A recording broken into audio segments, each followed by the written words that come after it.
फिर अक्टूबर में जब ये इजलास होगा FATF का तो उसमें पाकिस्तान को ग्रे लिस्ट से निकाल दिया जाएगा। लेकिन मामला अब कुछ यूँ हो गया है दोस्तों कि ये जो विज़िट होना था जुलाई में, ये अब विज़िट नहीं हो रहा। मुआशी अदम इस्तेहकाम है, सियासी अदम इस्तेहकाम है, हालात बहुत ज़्यादा ख़राब हो गए हैं। अगर मुआशी सूरत हाल को देखा जाए तो ये एक्सपर्ट्स कह रहे हैं कि डिफ़ॉल्ट होने के करीब है Pakistan. IMF international monetary fund, उसकी जानिब से एक वार्निंग जारी की गई है। पाकिस्तान के हवाले से एक परेशान कुन रिपोर्ट छापी। This point in time Pakistan के अंदर इस कदर अनसर्टेनिटी है कि हमें नहीं पता कि अगले महीने या उससे अगले महीने क्या होने वाला है। पाकिस्तान उन ममालिक की फहरिस्त में शामिल हो चुका है जो कि दिवालिया होने के करीब हैं, और इसके बारे में मुझे एक तशवीश सी पैदा हुई। तकरीबन 7 रुपए का इजाफा हुआ। रुपया तारीख की बुलंद तरीन जो डॉलर का रेट है वो पहुंच चुका है 225 to 227 देखा जा रहा है डॉलर का अगेंस्ट रुपी रेट। आज अमेरिकन रेटिंग एजेंसी है, उसने भी पाकिस्तान की आउटलुक को मुस्तहकम से मनफी करार दे दिया। FATF ने भी शायद एक कॉशियस सी एक अप्रोच ली है, और ये बहुत मुमकिन है कि अक्टूबर में भी हम ग्रे लिस्ट से न निकलें। हमें श्रीलंका की सी सूरत हाल बनते हुए नजर आ रही है, और जो ममालिक हमारे खिलाफ हैं वो तो इस वक्त जोनियां भर भर के दुआएं कर रहे हैं कि अल्लाह करे पाकिस्तान की इकॉनमी इसी तरीके से खराब होती रहे। एहसास यही था कि बस अब जुलाई में ये विज़िट आएगा, हफ्ते 10 दिन के लिए, और अपना काम करेगा और पॉजिटिव रिकमेंडेशन देगा, और फिर अक्टूबर में जब ये इजलास होगा FATF का तो उसमें पाकिस्तान को ग्रे लिस्ट से निकाल दिया जाएगा। लेकिन मामला अब कुछ यूँ हो गया है दोस्तों कि ये जो विज़िट होना था जुलाई में, ये अब विज़िट नहीं हो रहा, और इसके बारे में मुझे एक तशवीश सी पैदा हुई, क्योंकि अब ये विज़िट कहते हैं कि सितंबर में होगा, and September is too close to October, और यही मुझे परेशान कर रहा है। क्योंकि अगर जुलाई में आ जाता ये डेलीगेशन तो फिर हमारे पास काफ़ी वक्त होता कि हम एशिया पैसिफिक ग्रुप की मीटिंग तक कम से कम सितंबर तक कुछ ना कुछ मज़ीद अगर इक़दाम लेने की ज़रूरत होती तो हम वो भी ले लेते, ताकि हम पूरी तरह तसल्ली करवा लेते FATF की इंस्पेक्शन टीम की।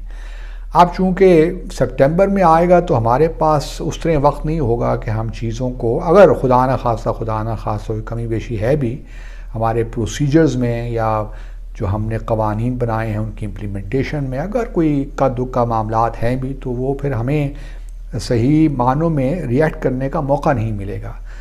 तो अब ये क्यों कर हुआ, इसके बारे में तो अब सिर्फ ये है कि उसको असेसमेंट ही कर सकते हैं। एक तो ये है कि शायद हमारे यहाँ इतनी ज़्यादा पॉलिटिकल इंस्टेबिलिटी हो गई है, हर कोई इलेक्शन की बात कर रहा है। PTI का जो नैरेटिव है वो यही है कि इलेक्शंस होने चाहिए। तो अब FATF भी और बाकी भी जो इदारे हैं, दूसरे ममालिक भी जो हैं, वो भी पाकिस्तान को बड़ी गहरी नज़र से देख रहे होंगे कि क्या मामलात कहाँ जाके रुकते हैं।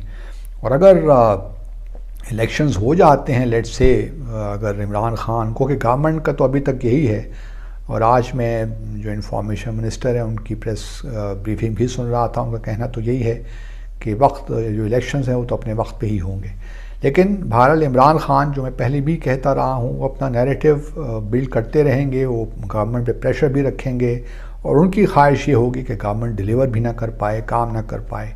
इसलिए वो इलेक्शन का जो मांत्रा है वो अपना उसको सस्टेन करने की कोशिश करेंगे। तो अब FATF की जानिब से यही है कि अगर थोड़ा सा शायद वो इंतज़ार करना चाहें, और मुझे ये लगता है कि शायद अक्टूबर में भी अब हम ग्रे लिस्ट से ना निकल पाएँ। अगर केयर टेकर सेटअप आ जाता है तो फिर तो बिल्कुल नामुमकिन है। IMF इंटरनेशनल मॉनेटरी फंड, उसकी जानिब से एक वार्निंग जारी की गई है, और ये वार्निंग है एशियाई ममालिक के लिए।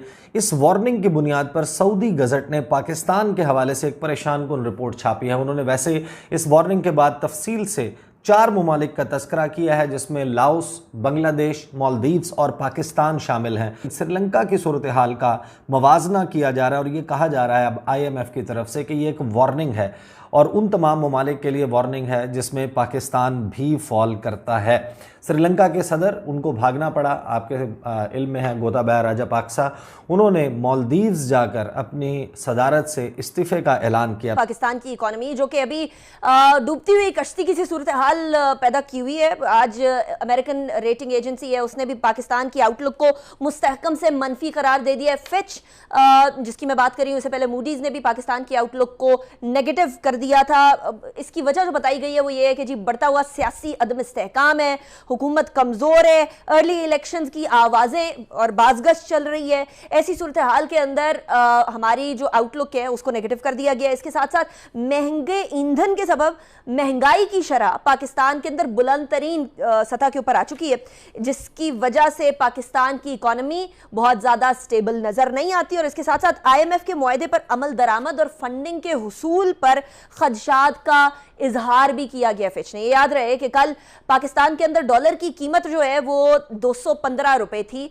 और एकदम से आज पाकिस्तान के अंदर जो बैंक इंटरबैंक है वो 221.99 यानी 222 ही कह लीजिए एक तरह से रुपए पर बंद हुआ, तकरीबन 7 रुपए का इजाफा हुआ। और अगर ओपन मार्केट के अंदर जाके आप डॉलर ढूंढें तो पहली बात तो आपको मिलेगा नहीं, दूसरी बात यह कि वो मिलेगा तो फिर 225 के अराउंड मिलेगा। ऐसी सिचुएशन में सिर्फ और सिर्फ आम आदमी इस वक्त परेशान नहीं है, इसलिए क्योंकि महंगाई की शरह तो बढ़ रही है, इन्फ्लेशन तो बढ़ रही है।